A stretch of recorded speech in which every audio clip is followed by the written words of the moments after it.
there comes a moment in every man's life where they make the most important decision of their childhood. What Pokemon starter to pick?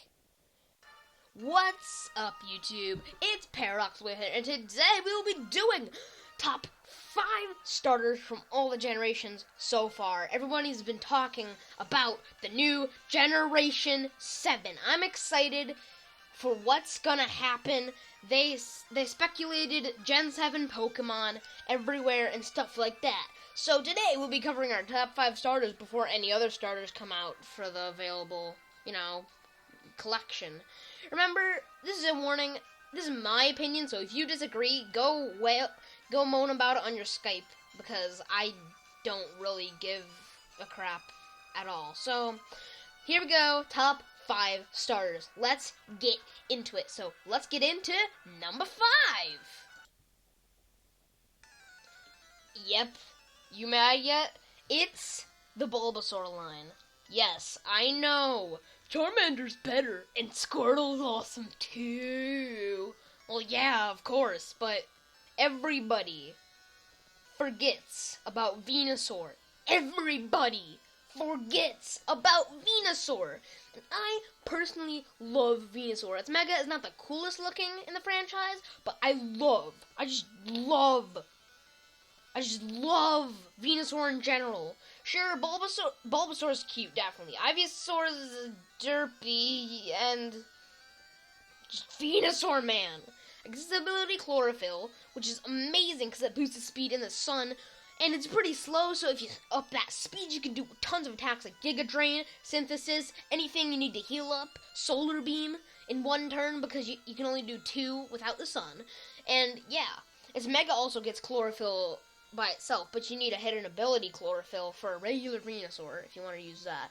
And Mega Venusaur is one of the most underrated Megas of all time. Oh my gosh, it's one of the most underrated, but it's so good. There's so many things you can do with it.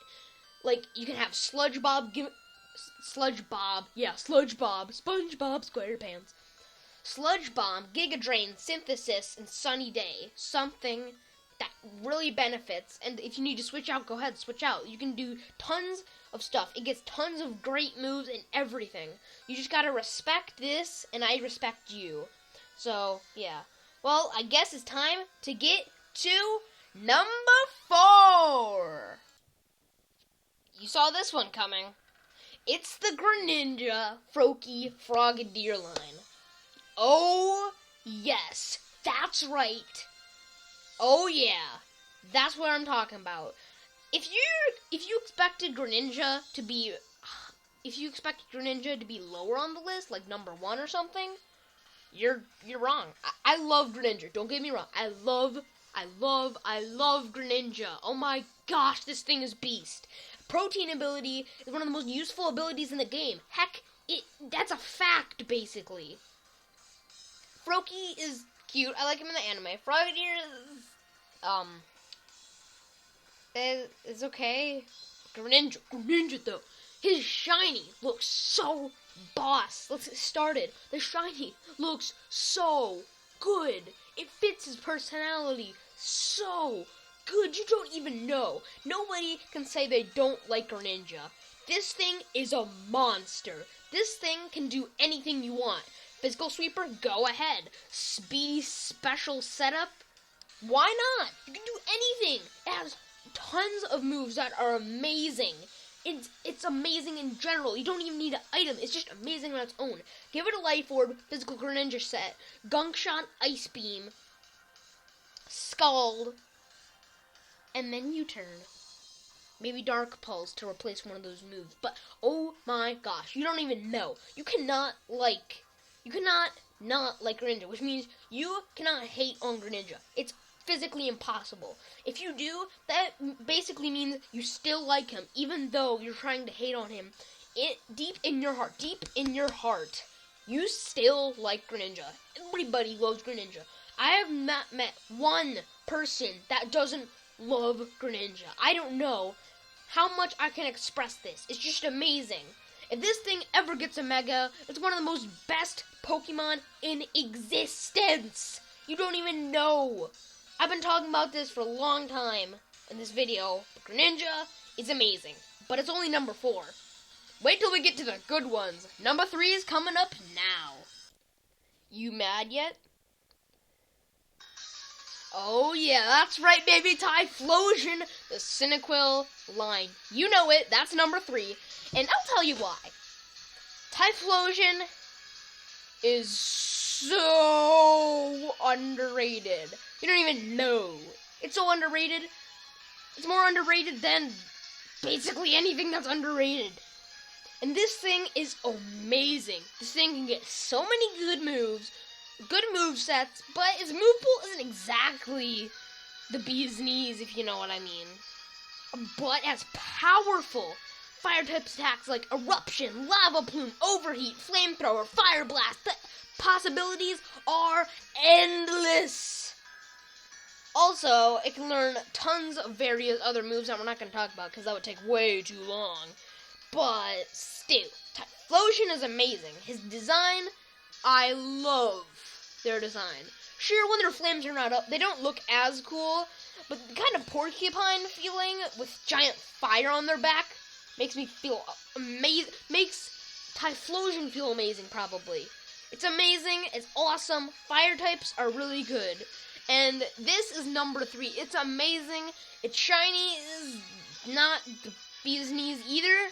But it can kill your bees because it's a fire type. Super effective on tons of types. Fire types are one of the best types in the game. I admit it. I'm not a fan of some fire types, but they're one of the best types in the game. So yeah.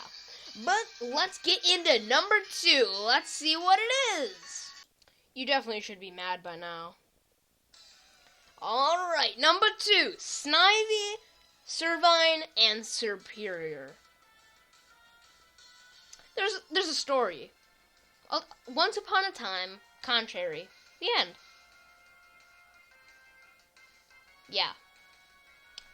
Its ability is contrary, which is one of the best abilities in the entire game.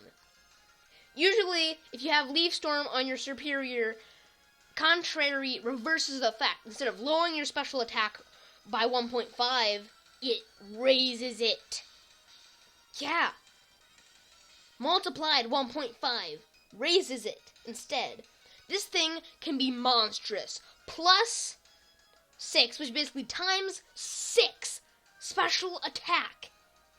Just hitting, slamming everything in its way. It's impossible to beat. This thing can sweep very easily. That's why you should always have fire types on your teams. This thing can sweep you so easily. If you do not have a super effective type, you could get wrecked in a second. You can't even realize it. This thing is so underrated. I don't get why people don't like this thing. It's amazing. I love it. Its design is so creative. It's shiny. It's awesome. Oh, I just love it. Snivy is cute and adorable. I love him in the anime, or her in the anime. It's amazing. Servine is pretty cool. I like how Snivy versus Servine was there. Then Superior though. That's where the designs come from. Greninja is great. Typhlosion, amazing. Superior is amazing. It's better than almost anything. But there's still one more Pokemon. And if you know me, my channel, you definitely know what this number 1 spot is, so yeah. Oh yeah, it's Empoleon, baby, and Piplup and Prinplup. Now, if you know me, nostalgia, design, typing, water type is my favorite type, steel is one of my favorite types, designs are awesome, my favorite Pokemon is Piplup, shiny Piplup. Shinies look amazing, their movesets are great, but I'm going to have to end this really soon, so let's recap. But this is the most epic of them all. If you want to catch them all, you got to catch this line, okay? That's all I can say for now. I hope you all enjoyed today's episode. If you leave a big fat thumbs up down below, that'd be greatly appreciated, and subscribe for more if you are new to the channel. And I hope you all enjoyed today's episode of Top 5. Maybe you'll see some in the future. Maybe you want to see some in the future. Just let me know. Bye-bye.